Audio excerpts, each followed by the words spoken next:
Brilliant sunlight spills through the windows of the Vivre à la Française language school. It has been raining for days, for weeks, and the sudden flash of sun through a break in the clouds causes everyone in the dreary office to stop for a moment and turn their faces toward the light. It's early morning, and no one is quite awake. One young woman murmurs, "Bonjour, soleil." Nico smiles. Then the door slams and everyone stirs, suddenly alert.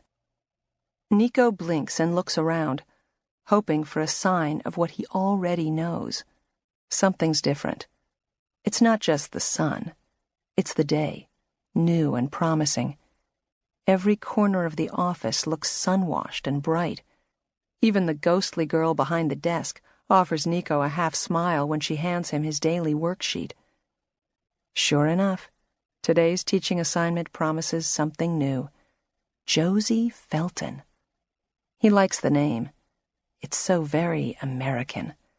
And he imagines a blonde, ponytailed girl ready to conquer Paris. His Paris. He'll show her the way.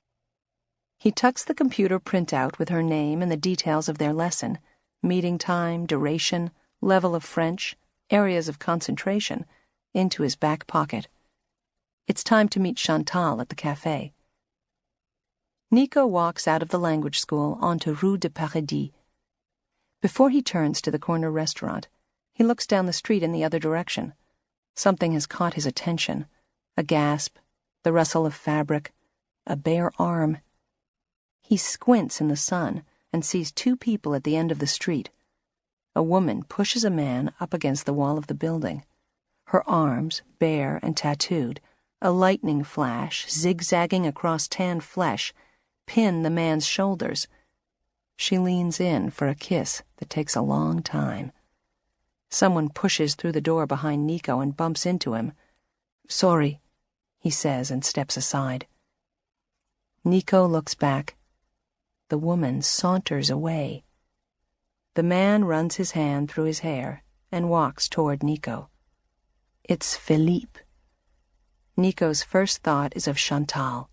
Did she see the kiss? He looks toward the cafe and Chantal is there, sitting at a table outside, reading a book. Nico takes a breath. Philippe reaches him in a second and smacks his arm. "I'm late, man," Philippe says in French.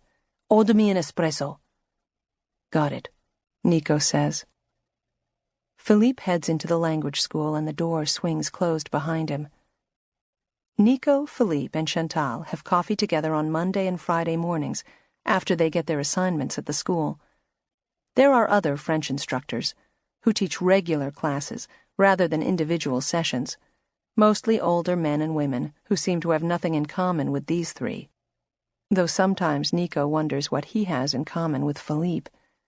Maybe they only really share one thing, an attraction to Chantal.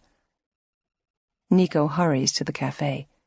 He can see the curve of Chantal's neck as she peers at her novel, her umbrella perched at her side, her cardigan neatly buttoned. He thinks of her in bed last week, after they made love, her hair fanned across the pillow, her body beaded with sweat, her features soft. A different person. He wants both of them. He leans over and gives her a kiss on each cheek, then slides into the chair next to her. He smells her perfume, something that reminds him of the Mediterranean, and he has the odd sensation of stepping into the cool water of the sea. He looks around. The cafe is crowded and noisy, and every conversation seems too loud and hurried. A man shouts at the driver of a car who blasts his horn in response. Nico imagines a different cafe, somewhere in Provence. "Let's drive to the sea," he would say. He can feel the heat of the newly hatched sun on his back. Chantal tilts her head and looks at him as if she wants to read his thoughts. When they made love, she pulled him onto her so that all the space between them disappeared. Now he feels the need to touch her. First her mouth, where there is a hint of a smile.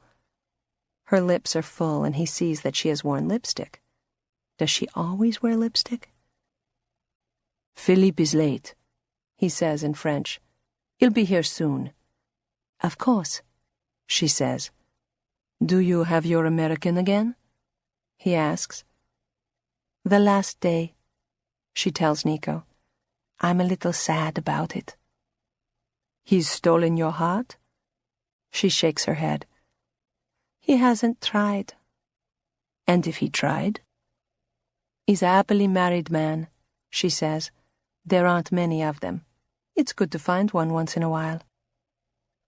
Nico imagines Chantal next to him in a convertible, like a young Catherine Deneuve, a scarf around her hair, the sea stretching along the coast, the road twisting through green hills, the air full of the smell of lavender.